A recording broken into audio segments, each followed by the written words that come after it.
Hi friends, നമുക്കൊരു വചനം വായിച്ച് നോക്കിയാലോ? ഭക്ഷണവും വസ്ത്രവും ഉണ്ടെങ്കിൽ അതുകൊണ്ട് തൃപ്തിപ്പെടാം.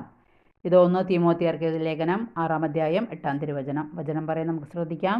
എത്ര കിട്ടിയാലും മതിയാകാതെ വീണ്ടും വീണ്ടും വാരിക്കൂട്ടാനുള്ള പ്രവണതയ്ക്ക് ലഭിക്കുന്ന ഈ ശിക്ഷ എന്നത്തേക്കാൾ ഏറെ ഇന്ന് പ്രസക്തമായിരിക്കുന്നു.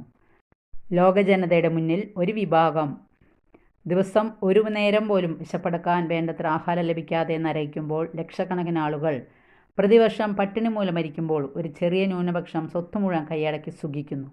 പുതിയ പുതിയ ആവശ്യങ്ങൾ സൃഷ്ടിച്ച് അഭിരമിക്കുന്നു. ചുരുക്കം പേരുടെ ആർത്തി അനേകരെ പട്ടിണി മരണത്തിലേക്ക് തള്ളിവിടുന്നു. ശതകോടീശ്വരന്മാരുടെ എണ്ണം പെരുകുമ്പോൾ കോടിക്കണക്കിന് ജനങ്ങൾ ദാരിദ്ര്യത്തിലും പട്ടിണിയിലും നരയിക്കുന്നു. അപ്പം സൂചിപ്പിക്കുന്ന ആർത്തിയുടെ ഒരു വശം ഇതാണ്.